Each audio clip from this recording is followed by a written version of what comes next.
and then we'll talk about this technical thing today, okay? So I'm planning to spend 2 lectures on this little bit higher level principles, but still related with Java. But of course, most of these principles are not just about Java. The same principles can be applied to C#, for example, and also to some other language where they have the similar features. But some of the newer languages, I think it's kind of a downplay some of these principles. They try to make it simple, and sometimes they don't even use these principles from what I see. But for us, I think you really need to understand some of these important principles, and if you can, still try to use them. All right, so we'll actually talk about the 6 different principles that you should keep in mind when you write Java object-oriented programming code. All right, so most of these things coming from this book. All right, so there's this book called Effective Java. Has anyone read this book before?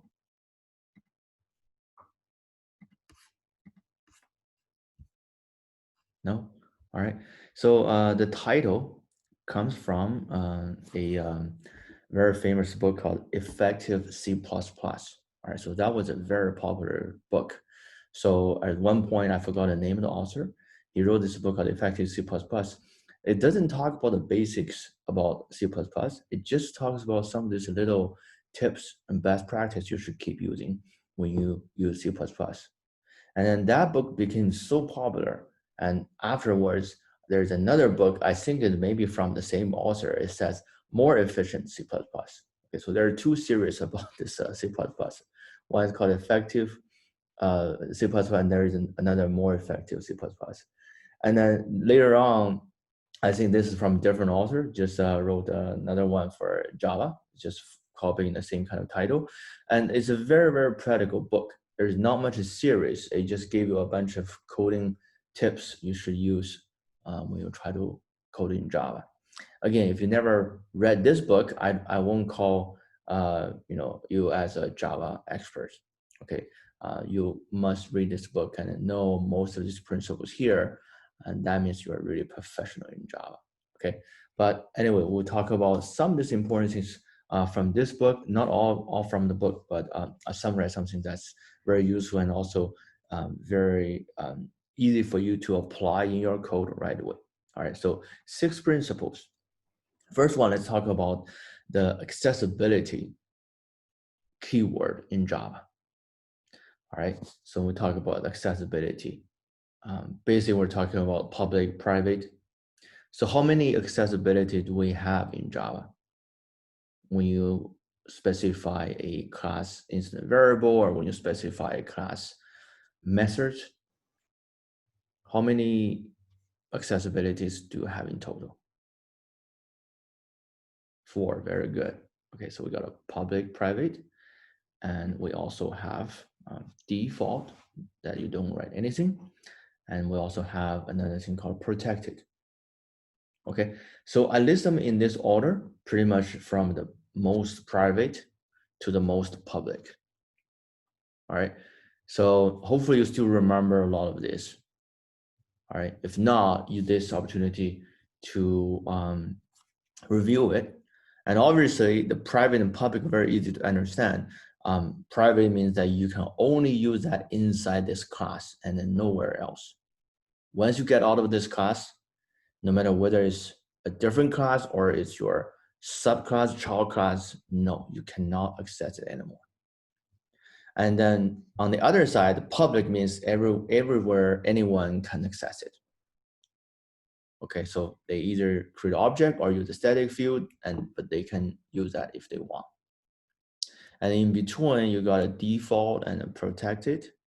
For default, beside your own class, if some other classes are in the same package, or you can think about that as the same folder, and then they can also use the default fields or default message, but only within that same package or same folder. Protected, you can do a little bit more. Beside the same folder, you can also use the things from your parent class. Okay, if that thing in the parent class is protected. So protected allows more things to access from all the subclasses and child classes. All right. So security, absolutely. I think this one is related with security because that's how you control the accessibility of the data fields. And then if you control the visibility, control accessibility, that's basically one way you can control the security about the data. All right. So we'll talk briefly about that one later. So these are the four different accessibility provided by Java. Okay, once again, private is the most hidden one. This one, same package, okay.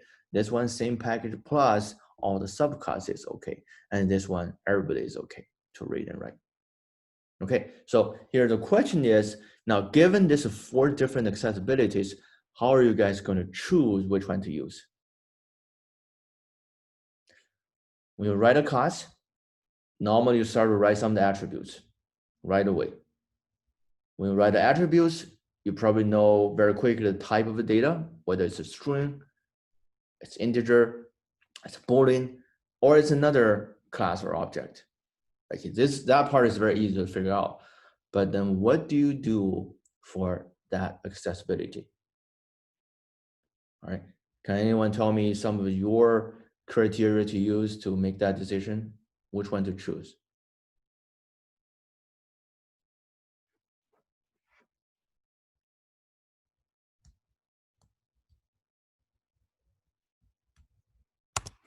All right, so let's be very concrete. Okay, so I am in my class here.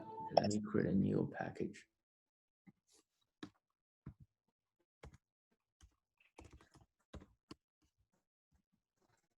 All right, I'm gonna write some kind of a class, okay?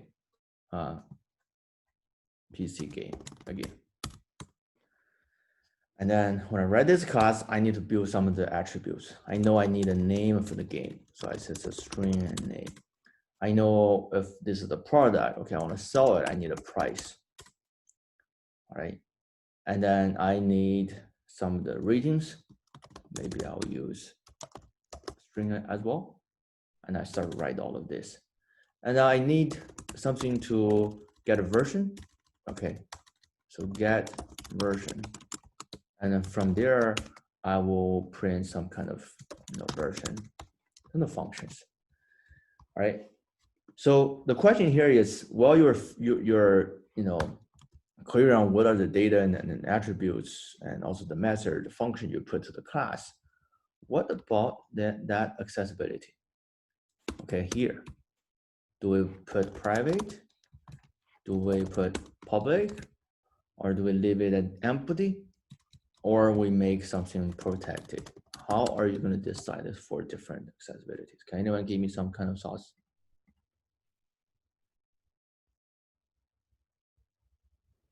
For attributes, a good practice is to make them private or protected, and write set and get methods in order to reach them. Okay, so you're suggesting that we always make it private and protected. Is that correct? Not for the methods, for the attributes. For attributes, always private and protected? Not always, but a good practice is to go with protected or private. Right. Then how? Well, if the good private is practice is private, then are there any opportunity that you need to make it at the public? Sorry. What was that again? Right. So I'm trying to figure out like your rule to choose. Okay. So you said for the members, for the attributes. So you're saying that you all would prefer to use private or protected. Is that correct? Yes. Okay. Does that mean that you don't consider public? Or if you consider, then when do you consider it? What is the rule?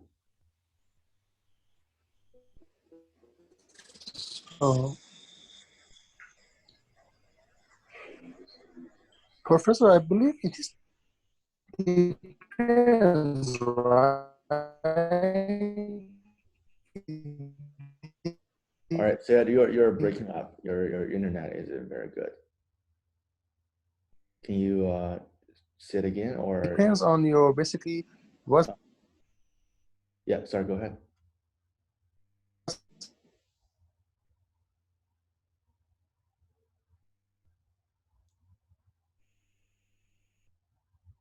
All right, I can't hear you. You can type in the chat. Or plan for our program.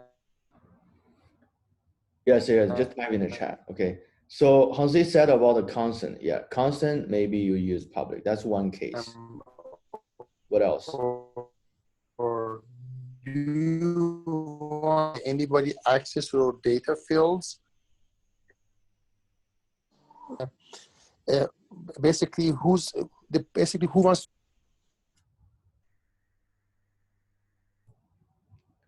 Globals. That depends on the requirements of the programmer. Static. All right.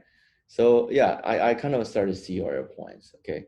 Well, for those of you who think who always prefer private, why do you prefer private?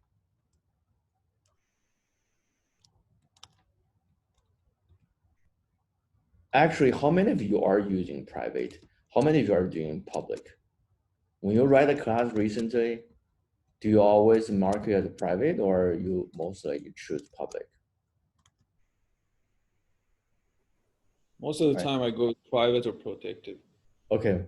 Why is that? Because I don't want the client to have direct access to the attribute. So Okay. if there is a need for change an attribute, the client can access them via the get and set methods, and Right. moreover, the get and set methods can test the input for any errors or something. Right. Okay. So it's more kind of protection. You don't want a client to see that. Okay. Very good. I saw a lot of similar answers. Okay. A lot of you actually prefer to use private. Okay. So, and for example, Milan, do you want to share why you really use private?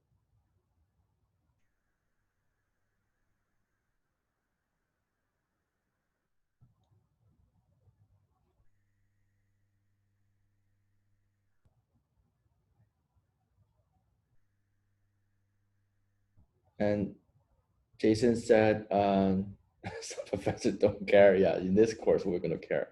All right. Okay, same reason. Okay, good, good. Yeah, Aaron said some other professor mentioned about the book, good practice. Yeah, yeah, it is a good practice. Let's talk about why. And then if it is a good practice, and my other question, just like I asked earlier, do we actually still consider public? And if so, when do we consider that? All right, and why Java still gave you the public? All right, so we'll take a look at that one. All right. So basically, you know, the kind of a good practice, as some of the professors also mentioned, I totally agree that you should actually try to use private. Okay. Why is that? Because we're talking about software design, and we want to design. We want to have a reasonable design with good, you know, kind of a support for the extension and everything.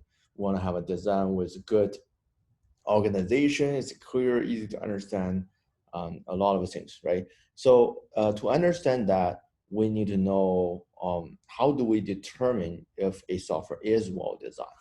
Okay, again, there are different criteria to say that, but then in this case, we're going to talk about one of the most important features about well-designed software. Okay, it's all about how do your software hides its internal data and other implementation details from the rest of your code. Okay, if you think about your software and has multiple modules, every module could be a class, could be a bunch of class, could be a package, or it could be a project. But there are different components, right? So any kind of software, you can break it down into different components.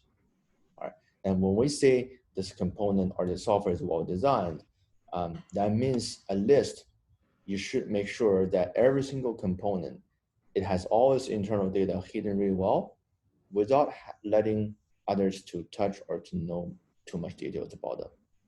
All right. So that is one kind of example. All right. So let's take a look at some of the concrete example on what does that mean, why we want to hide internal data. Right. So these are some of the good series, okay, from the paper. As you can see, even in the 70s, people already kind of figure out this kind of rule. All right. So this is really nothing new. In the 1760s, when people were still probably writing assembly language or maybe a little bit C, they already figure out this kind of importance. Okay. So this one is a very famous paper, and you should take a look. I forgot the title, but every model in the second decomposition is characterized by its knowledge of design decision, which hides from all the others. All right. And this one talking about same thing, making inaccessible certain detail that should not affect other parts of the system. They don't talk about the same kind of principle. All right. So hiding internal data, knowledge, details is a good practice. So that means if you're trying to hiding things, you should use private. Okay. All right. So let's look at some of the examples. This is one of my favorite ones, right? So think about it in this case, all right, and how the restaurant works. Different people have different roles, whether you're a chef, you're a waiter, you're a guest, customers, okay? For the customers, all they are doing here is come, sit, and eat and enjoy, right? They don't need to understand and know how the things have been cooked or made by the chef in the kitchen, and they don't even need to know what kind of ingredient or material they're using, and they also don't even need to know how the kitchen actually looks like. All right, and they just need to make orders, right? So you never need to make an order to say, oh, I need to have a very detailed ingredient. I need to choose chef A, not chef B to make it. I want to use this kind of a chicken, all of those, right? So we never do that because that's going to give the customer too much burden and too much extra information that's not really necessary. Okay, that's how you can get the best experience. And the same thing for the software, right? So if every module, when you try to use some and talk to other module, and if you have to talk and pass too many things and to know too many things, it just makes it very difficult, right? For the same thing for the chef, all he need to do is just to look at all these orders in sequence one by one and just make them. And they don't really need to know who actually ordered them. They don't need to know who is serving them. They just need to get these things done ready on time, right? So that's kind of the best situation on how the real life works. And the same thing for the software. And you should also try to make your software, your modules work in the same way. Okay, without knowing each other, but we know the minimum and we can cooperate really well. All right. So this is a kind of a design that every role will have its own like a class, its own module, and a lot of these things, as you can see, should be hidden inside. And for the customers, you only need to expose these two methods: one to take order, one to serve order, right?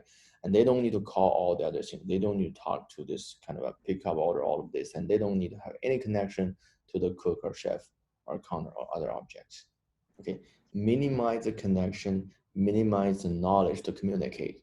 All right, so that's always a preferred way to build their software. Okay, there's no exception. Okay, always the less the better. All right, and this is another one of my favorite example. Okay, this one probably explain this one in a much better way. Okay, I'm pretty sure you guys all use both type of controls, right? I guess nobody would like the left one, even though this one is very, very typical. But if you haven't used this one, you know how hard it is to use this one. How many times you even forgot which one is hotter or cold when you go to the new place, go to the hotel, right? You can't really see the letter on there.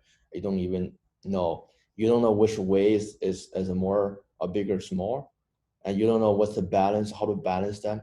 It's just so inconvenient, right? So for those of you who have this kind of experience, you kind of probably can get it, right? So the reason again is because you have to know too much details. All right. And for this one here, for the switch, I think this switch doesn't change anything about the wall pipes. You still need to have two pipes with cold water and hot water. But the difference is this one here, you have a different module, and then this module minimizes the knowledge. All right. So, and for the user, for the caller, and just do a very, very simple thing and make a very simple decision. That's always preferred. All right.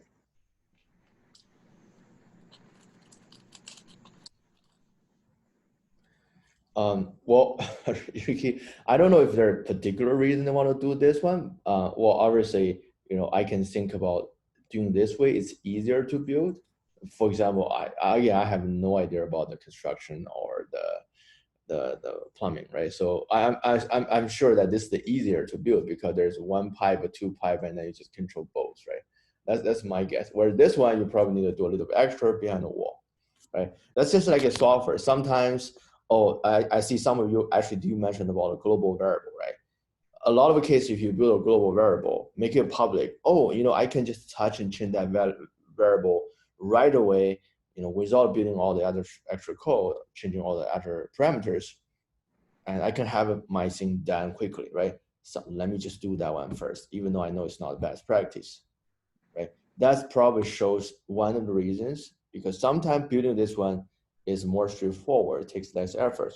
But in the long run, I think you're going to benefit more with this approach, even though you might need to put a little bit extra work and effort. Okay. All right. So that's kind of my explanation. But keep in mind some of these examples. And then let me give you a more concrete example. And this is this AR project I kind of showed in both 4D and this class. I can't remember if I showed any kind of demos for this class, just in case I haven't. So I used to work on this mobile AR company. I really like this technology. It's a very, very cool technology. All right. So let me find some of the demos we did recently. Okay. And not recently. So in the past, this has been like 6 years ago. Okay. Basically, you take a picture and then we can recognize object and we can pop up some of the information. Okay. So let me show you some of the cool and interesting demos. For example, there's a car dash. If you don't know how to use your dashboard, probably not a very good use case. You take a picture and then we can recognize some of the components here. I got a nice animation, and then we can show, like as you can see, it's all the little buttons have been highlighted, and then we recognize that and we attach some of the menus, which are just images. So again, you augment this photo by recognizing the components and attaching the content directly, so you can interact with the photo, in a very nice user experience. We've done a lot of cool examples. There's the wine demo. Okay, so because at that time we talked to different companies try to sell the technology. As I explained that in the 4-year class, we had so many companies, had so many meetings, had a lot of this interesting discussion. This was one big company in California, I think. As you can see, we recognize the brand, and you can click on that, and you can show some of this information about their wine, some of the coupon stuff.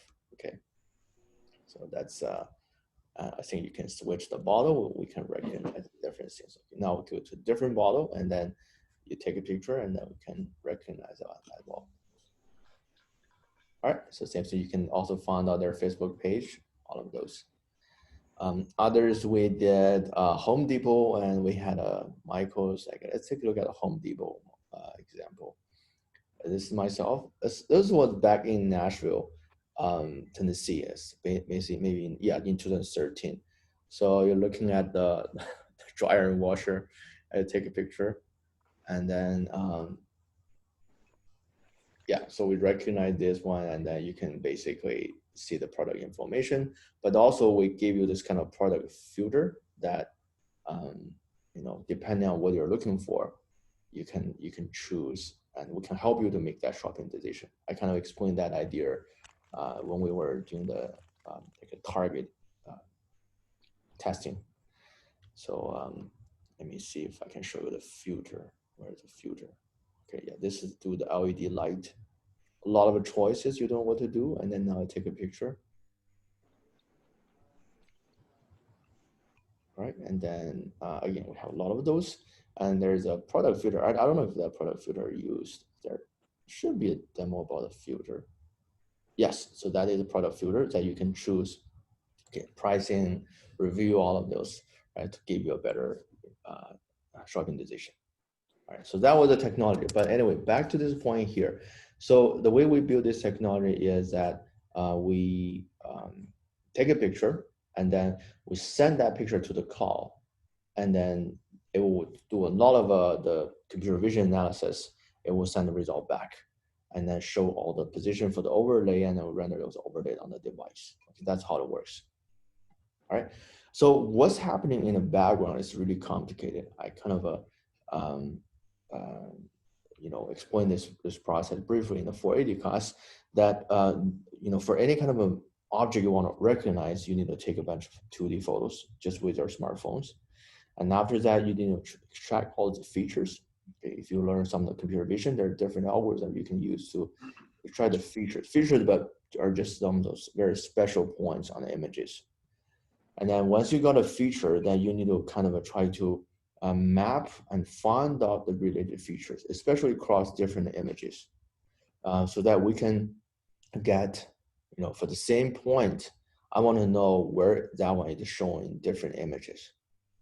All right, so this is actually a pretty complicated process. Think about, you need a lot of optimization. You don't want to do a brute force that just search every single image and then see where they are. Okay, so that process takes a lot of time. So eventually you actually form a 3D model. It's not a detailed model, but it's a model that really reflects all the shape and all the structure. So this whole process is called a 3D model reconstruction using 2D photos. Right? So 2D to 3D construction. So it's a pretty cool technology, but that's what's happening, in the cloud, right? And then we have a very sophisticated architecture in the cloud. I built most of this. We use a lot of AWS cloud service to do it. When the requests coming in, we have different group of servers to deal with different kind of tasks. If you're trying to build a 3D model, we actually use the GPU to do it because it's faster.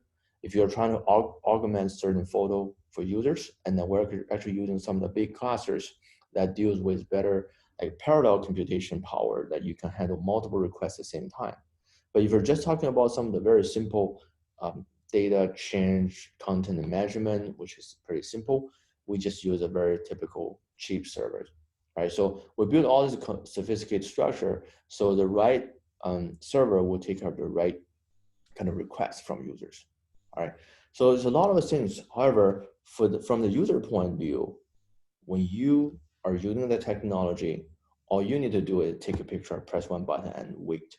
Right. So all of these things happening in the cloud, and then there's no way you want user to know, to choose which server you want to use, what are the parameters, and what are the steps. Right. So it's pretty much useless.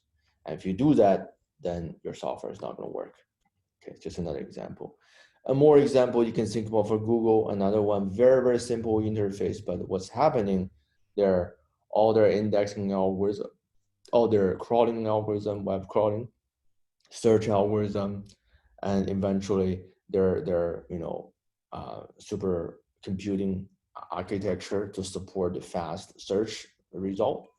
And all of this obviously is overwhelmingly difficult than, I don't think anyone single like developer can handle and imagine and understand this. However, from user point of view, you never need to choose which algorithm to use. You never need to choose which server to run, right? You just need to type a keyword and then run it. So that's the best scenario. Okay. You always want to hide this internal details as much as you can. It's not just for protection of your algorithm, but it's more for user experience. Okay, it works in any kind of situation, right? So if you understand this one, all right, so if you can hide all of this, there are just so many good benefits, all right? Because every part don't need to know each other too much, so we can pretty much work independently. For example, chef just need to know his or her job, and customer just need to how to go to the restaurant and then eat. Okay, so when they do their thing, they don't need to know each other. So that means they can work in parallel. And same thing for the developer, we can build some of the components together at the same time. And then it can help to, obviously, make this maintenance easier because now one component is not going to be affecting the others.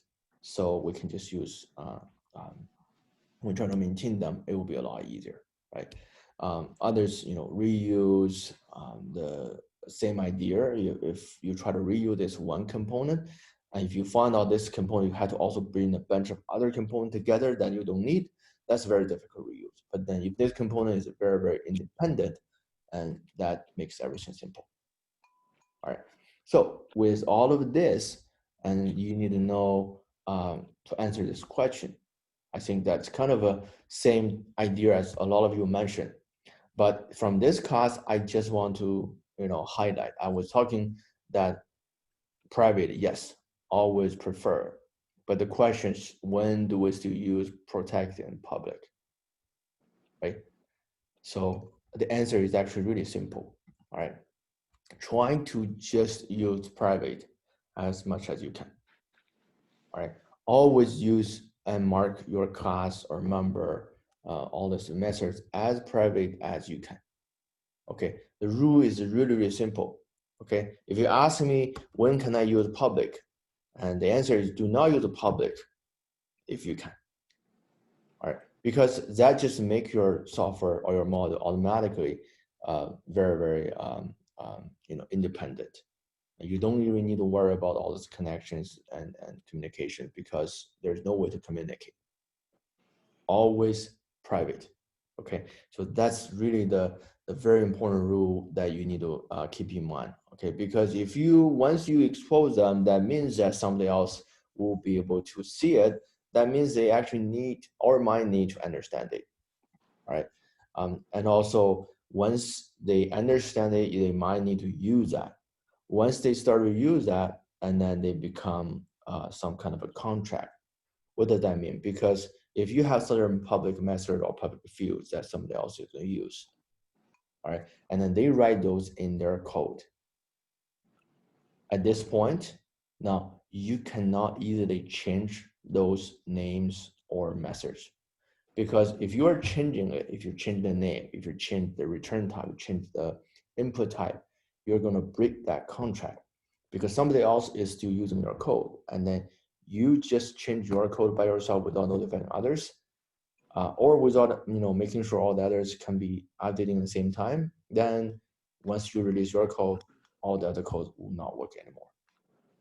Right? So that's something you also need to keep in mind. From now on, when you are writing any piece of your software, this is particularly important when you start working in companies. You're not just do your work by yourself. Okay, you always work with a team, and a big company, you work with sometimes thousands of developers in a large department, and you just never know when somebody else is going to use your class, your project. You don't know it because in a big company, all the code will be most of the time will be shared and public. And then if you, for example, you write a good library to send emails very easily, okay, and you publish it there, you never know. Somebody else, maybe a couple months later, they find out this library, good library you wrote, and then they just want to reuse that one. So they borrow your library, import it to their projects, and then next day you actually change some of this public method or field, then you don't even know somebody else are using that. When they get your updated version, all their codes are broken, right? So that means you are breaking a contract, right? So having a contract is really not good. That means you have to maintain that contract all the time. So that's why the less contract you need to maintain, the better. Always the rule. All right. So to summarize that, okay, so you obviously you do need a public because a lot, just like some of you mentioned, some of the methods you must make as a public, right? Because if none of your methods are public, then there's no point to build some of these components, right? You still need to communicate, you still need for people to use and do the work. But just do that minimum because every single public method will also be a contract, and then you expose that one, people are going to call and use, and then you need to maintain them, all right, but as few as possible, and then make the rest of the methods all private. That's it. Okay, you decide what need to be public, and then the rest all go to private because that's the best situation. Then you don't worry about all the communication and exposure issues. But obviously, sometimes there's special case that if you could, give me that little visibility, it will make my code so much easier. Okay, so much better. So package visibility is still okay, but definitely not preferred. The reason it's okay is because since they're in the same package, that means they're probably, work together for one module. So you can still think about that one as an entity. So the package level visibility is still okay if you keep a package, very independent from other packages. Okay, but in general, if you can have things done with private, you shouldn't use default. Now, protected obviously is a little bit special, even though protected means more visibility, but we're talking about protected mainly for inheritance and mainly for the reuse purposes, right? So if you do have this method that can benefit all of your child classes, right? And then let them to reuse, for sure, yeah, you can use protected. Okay, but just keep in mind that protected is almost as public as the public, keyword, because it also allows the package allows a lot of other like explorers. Just be cautious when you use that one.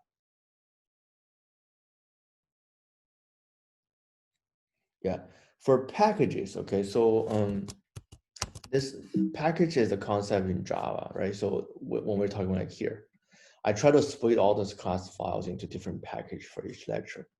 And in Java, they use this kind of package name, but you all know like in the folders, they're just in the file system, they're just folders, right? So if I open, show this one in System Explorer, right? So they're just folders here. So like this one here, I call it Java, sorry, yeah, edu.cpp and Java Basics.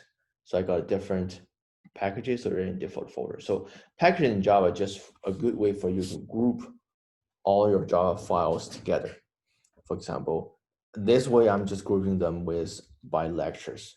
But in reality, you group them by, actually I have a 4D project, right? So I group them by data. For example, these ones are all about data: user map, TV item. This one has all the controller stuff. And then this one has all the providers. How do I access all the data? So most of the time you group those classes by logic. So that's how you use the Java package. If you learn all this package together, your Java file together, there's no way for you to find and modify them. It's very hard to manage them, right? So that's why I said that the packaging normally has a logical concept that can be considered as a module as well. All right, but again, the default visibility, this one here, is a very, very rare. You almost don't even see and use that one. Okay, so private is always your first choice, and then public, the less the better. Okay, just like keep in mind this example. If you only give people one choice like this, it's a good design. It doesn't mean your thing is too simple. It just means your product has really good user experience. Okay. All right, so that is the rule we're talking about here. So back to this point, all right, I just want you to know that always minimize the accessibility. Hide as much as you can, and in the long run, you will be benefiting from it. All right, any questions? So technically something that's public, it's accessible all over the project, right? But when it's default, you can access it only in the same package. Same package, yes. But public, you can then import it and you can use it right away. Okay, thank you. Yeah. All right. So let's keep looking at the second one and other questions. What is the decomposition, Ryan? What do you mean the decomposition of the class?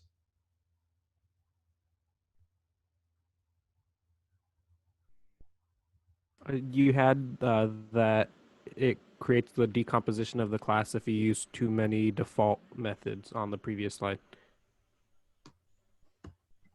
Or did I misread it? Sorry, which one? The one that you were showing us a second ago, the one that had was talking about protected methods and everything.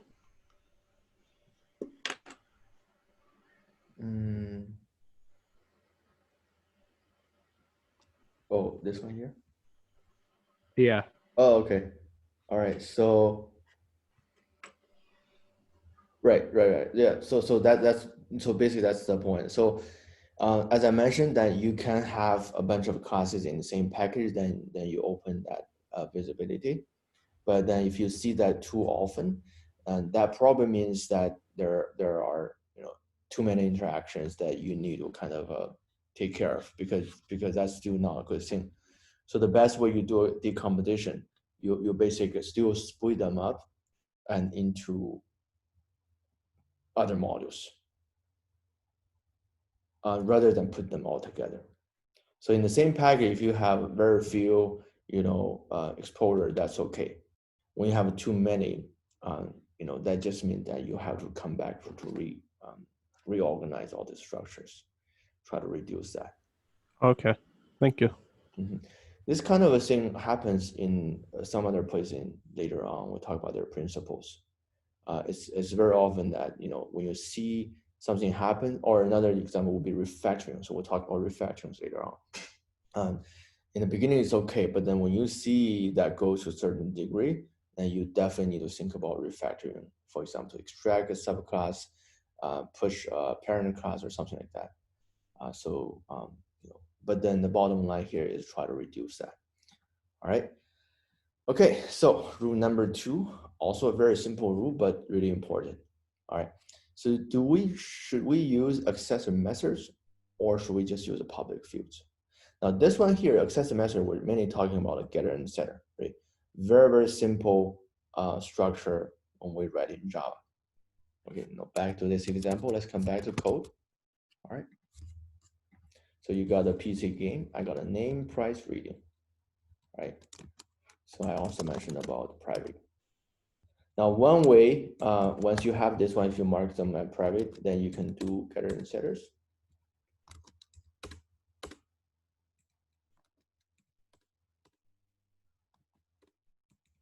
All right. So that's typical way. And then everyone knows about a getter and setter. When you learn Java, you probably can understand them very easily. It just gives you the input and output. Or another way, I can just avoid those. I'll just create another one. Okay, piece of game 2. And I don't want to write all this boring thing. Okay, especially previously you don't have all the code generation to generate the method. You have to manually write them. You don't want to do it, so I'm just going to make it public. All right. Because now I see, this one here is just data I need to use, and people need to modify them anyway, right? So when you are using this one, oh, sorry, I actually, that's okay. So the PC2 has all the getter and setter, and PC game 1, this one here has just the public field, so you can directly use the name. And because some of the students may say, I understand you're hating the idea, but the PC game is the data, right? So you want to use the data by reading and writing. That's why you have this getter and setter, right? So you can still modify all of these numbers anyway. You expose this data anyway. So what's the point of building these getter and setters? Can I use public fields just like this one? So that my code will be very concise, it's faster to write, and also it's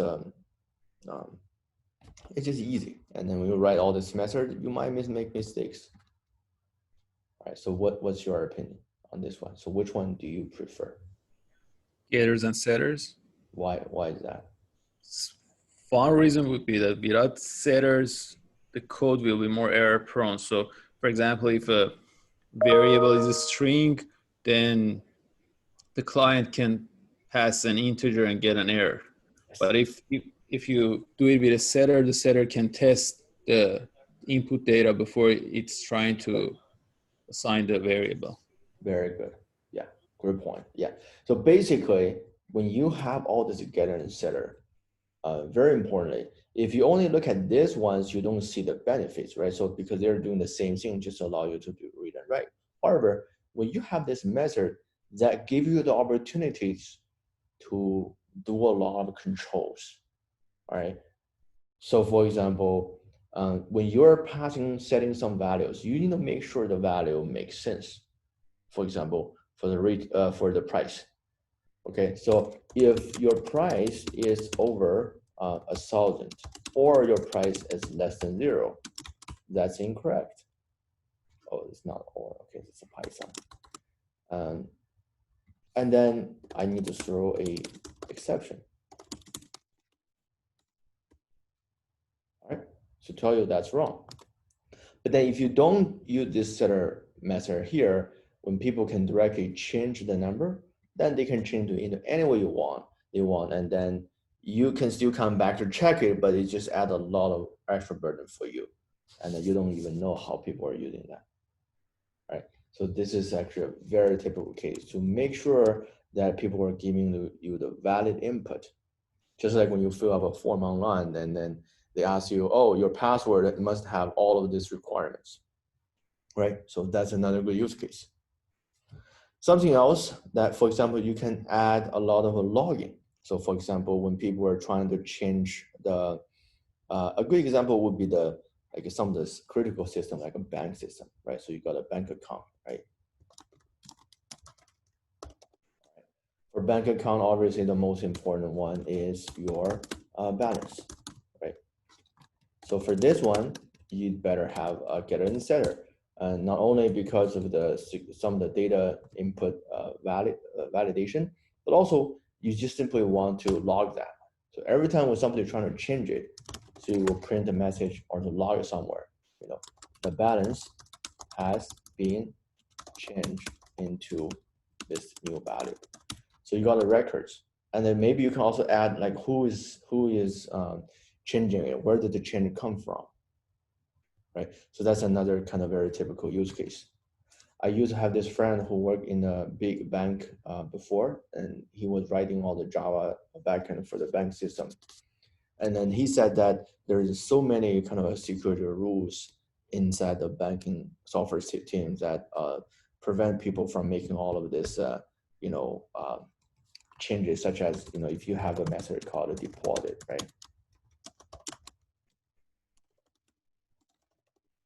The method could be as simple as this one, right? So that's how you do the deposit.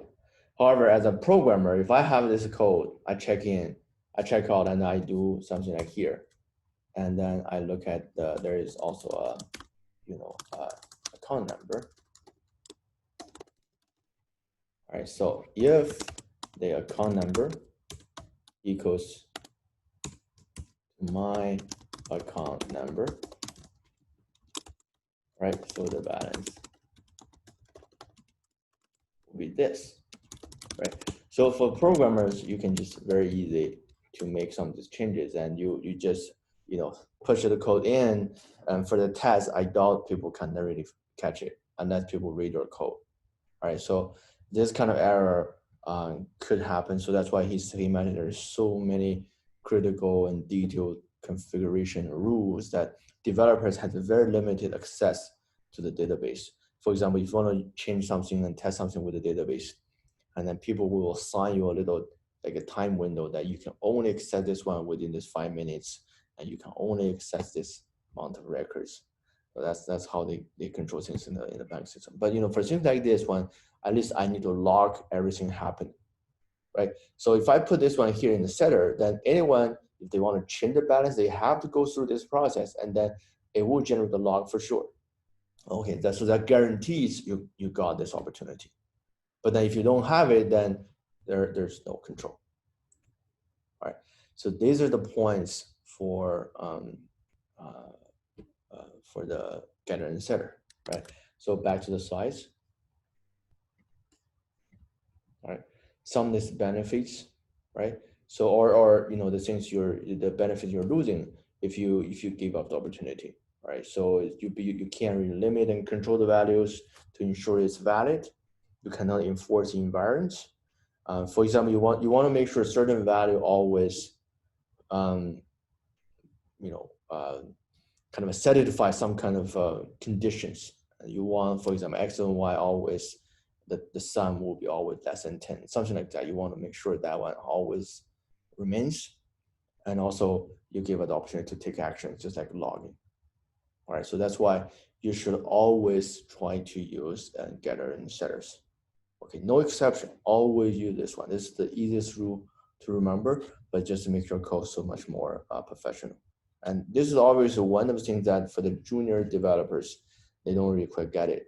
I didn't understand this one either. You know, you're just writing all of this one, but at the end, you're still doing exactly the same thing as this one before. Why are we doing that? Right? Remember, the point is most of the time we're not really adding things to this one. But if you put the structure, at least you can add it later on. Okay, if you don't do this one, you will lose that opportunity when you need it. That's why you need to pay this extra time and a little bit effort to type this extra message to make your getter and setters. So these are the examples I just mentioned, right? So if you want to control, make sure the value is valid, and you add this kind of checking. You want to make sure that the sum of the value always remains some kind of condition. You can add this kind of extra logic. Or this kind of a logging example I mentioned, that at least you can put these records and then do something when every time people were trying to call the getter and setter, right? So that's basically another principle about your Java code, right? So to summarize, you should always use the accessor method, not the public fields, right? I do still see some of the Java libraries has the definitely has the, you know, the what's it called, like expose some of the public field directly. And one of the common example would be this X or Y type of data, like if you have the points, right, X and Y. For that one, you know, I definitely see some of the, even the Google's library still expose that. I think you can consider that as exception because that's just a very simple data structure. Just to make, because in Java, you don't have this tuple, right? In Python, you have this tuple, you can put 2 or 3 numbers together. In Java, you don't have it, you always need to write a class. And sometimes we just want something really simple to combine 2 numbers, and then people do that. You know, obviously there are cases that you don't need to worry about this control, security, all this, but you should know that's still not a best practice. All right. Any other questions or comments?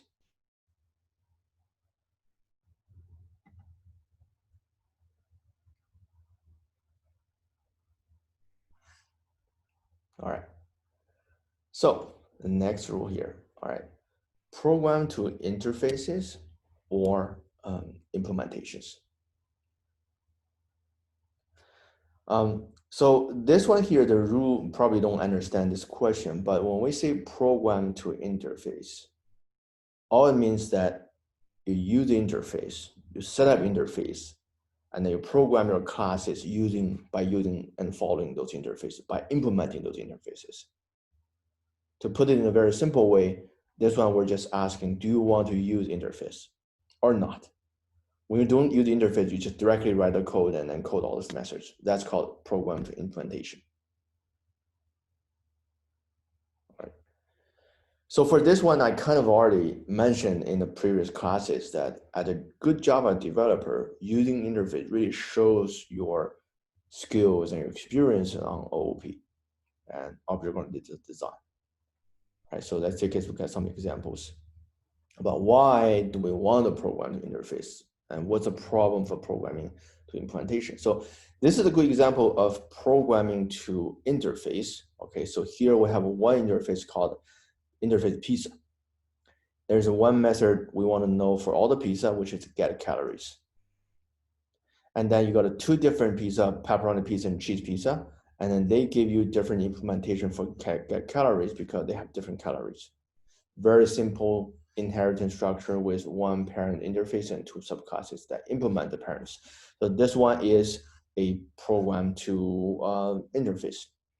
Now, when you start to use all the pizza objects, and you got this thing called pizza eater, you're trying to eat the pizza and try to get and accumulate all the calories.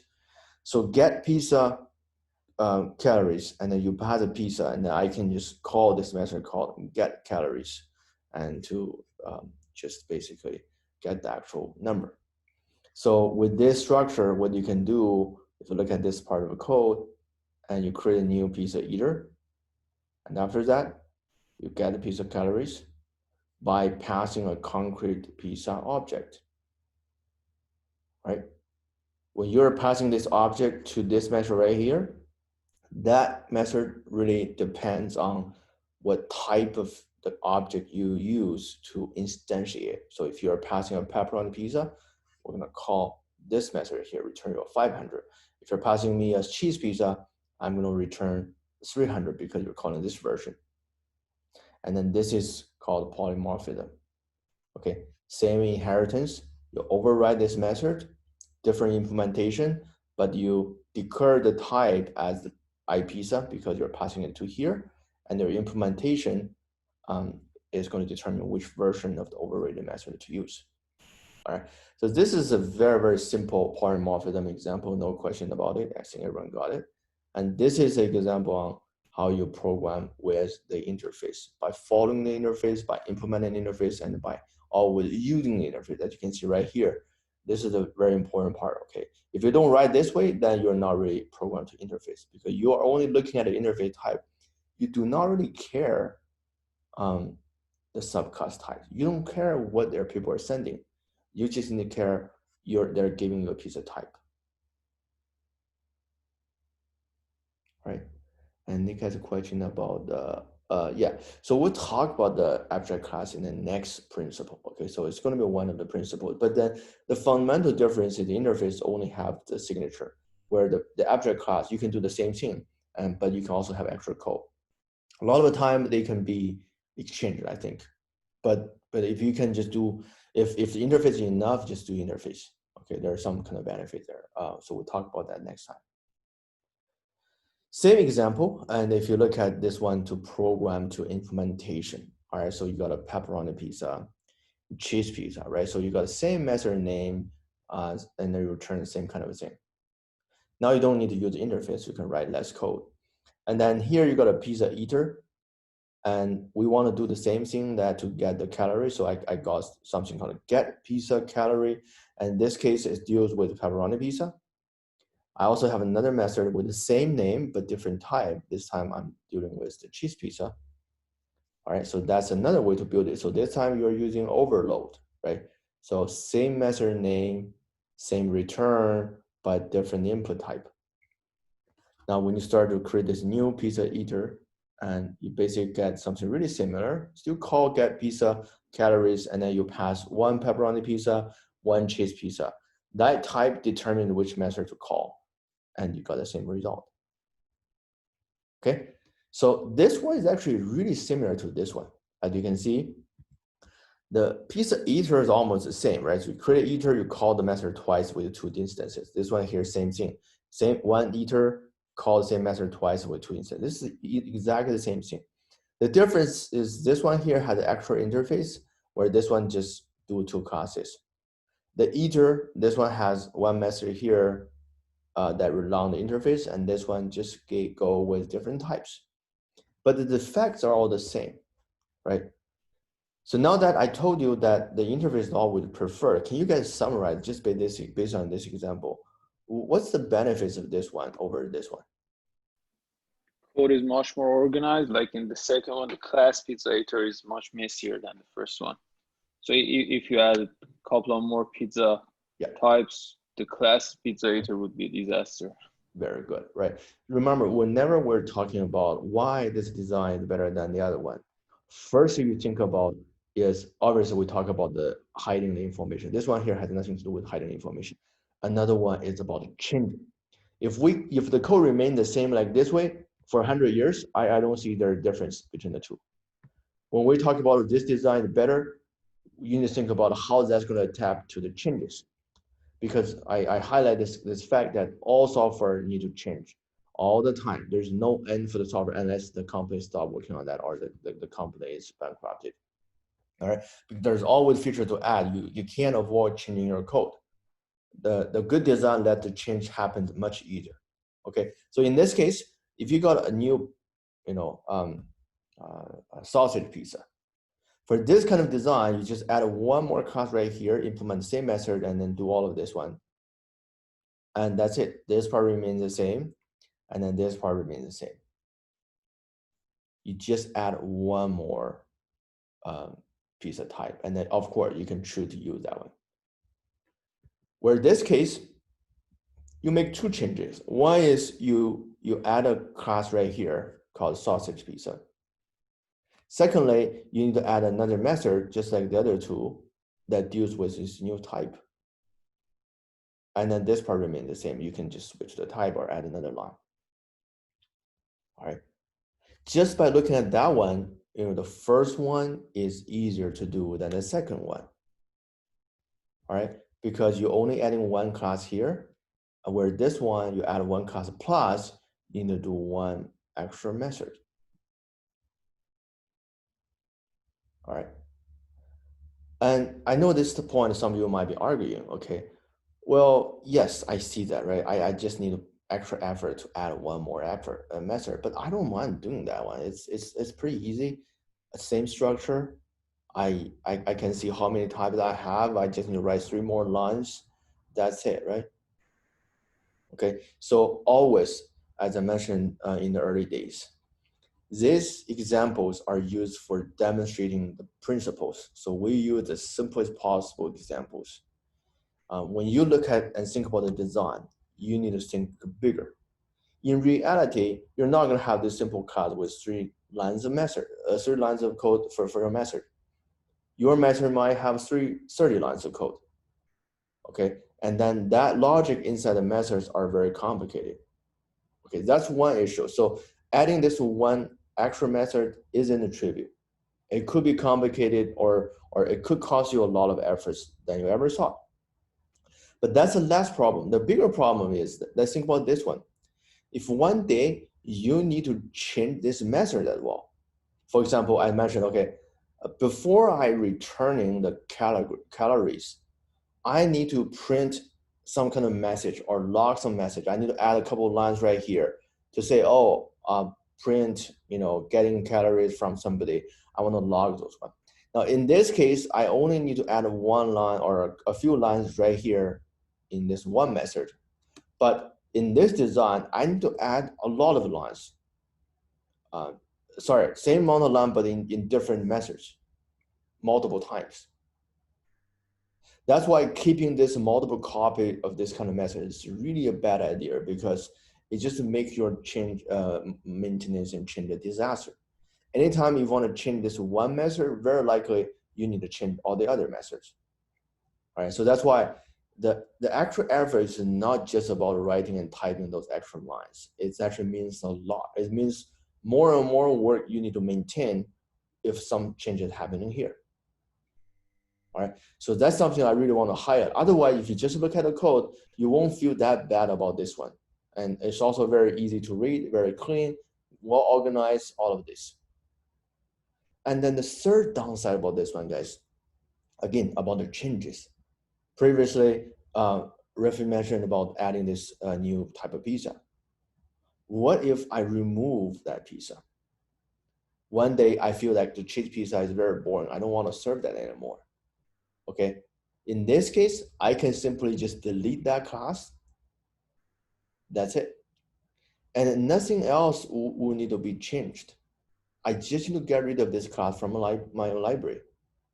Where in this case, you get rid of this class and immediately you had to also get rid of this method because you don't have this reference anymore and that thing doesn't work anymore. You need to get rid of that one as well. So that means this one has a lot of extra correlation to maintain. And that's why it is really bad. All right. So guys, the bottom line, I think most of you will probably feel and agree that, oh, this one might be better. But exactly why it's better, you really need to think about all the situations, okay? What if you want to add a pizza? How much more to add? You add this extra, then you also need to maintain and the changes here consistently. What if you want to delete a pizza? Then what are the consequences? All right. In reality, again, it's not going to be simply as this one line of code. It will have multiple complicated logics that talk to different database, keeping things synchronized. If you can just do everything with one class addition or removal, that's the best situation. All right. So even though the example looks really simple, but the idea is not simple. Okay. If you can keep your class always looks like this one, you're gaining a really big benefits about all these object-oriented features. All right, so that's kind of the point here. that if you can always program to interface, all right, so increase the reuse, it improve the flexibility to extend. That basically means the changes I talk about, not just extend, but also to reduce, to remove, right? So that's kind of the idea. And this one here talking about, okay, if you are, you're paying some kind of contract, obviously, if you can reuse that one, obviously that's going to be saving a lot of time, and time is the money, and time is the cost. For software companies, time, the developer cost and salary are probably the majority of your cost. Okay, time is everything. All right, any questions?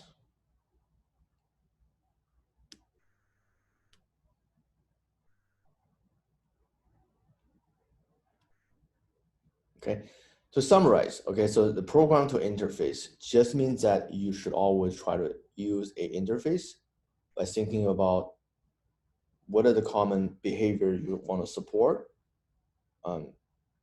where do you have also different types, and how can you use the interface to unify those, right? In other words, if you can start to use the interface in your code, you will not get it wrong. Okay, maybe you use something that you apply the interface in some situation that you don't need a lot of changes, but it will not make your code causing problems. So that's why it's for now, while you're still kind of hesitant deciding should I use that or not, try to always use it. Just like the private, try always use the private. Try always use the guidance setters. Even you don't see the benefits yet, but it's a really good practice. That's also what we're trying to focus on, is principles. We don't want to make a lot of edge cases and complicated situations that you don't know eventually how to decide. Now I'm very, very clear. Always private, always guidance setters, and always interface. All right, and then your code, if you can simply apply these rules all the time, your Java code will look quite different. All right, any other questions?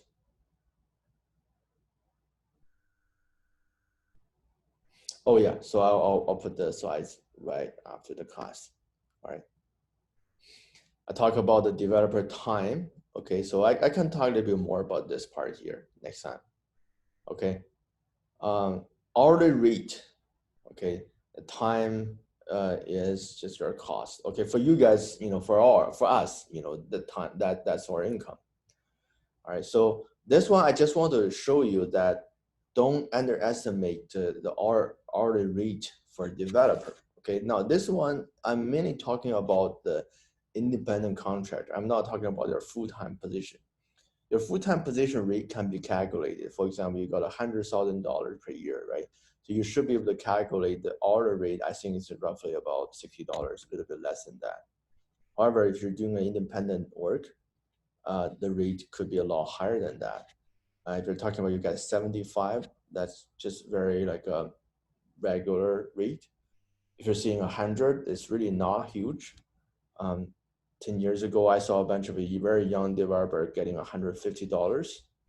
Nowadays, if you see some of the good developers in the Bay Area, they're going to charge $200, $250 per hour as just a developer. Okay, writing code. Think about, after lunch, you open your laptop, type something in Eclipse, and then for a couple hours, some people pay you $500. That's pretty nice. Okay. I'll talk a little bit more about the hourly rate next time, and then maybe talk also about this consultant kind of experience and what you can do with consultant, right? So it maybe give you an extra option. I briefly talked about that one in the mobile class, if some of you still remember that. But yeah, I can share more about this one next time, about your special benefits, potential, and really the good things about working as an independent developer. Okay, a lot of good benefits. Okay, high rate, flexible hours, you basically work from home, control yourself, your own boss, all of these good benefits. Okay, so I'll maybe talk more about this one next time. All right, any other questions?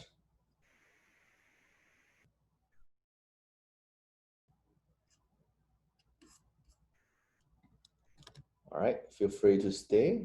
I am gonna upload this one to the Blackboard. Okay, before I forget. Thank you, Professor. Have a good one. All right, you too.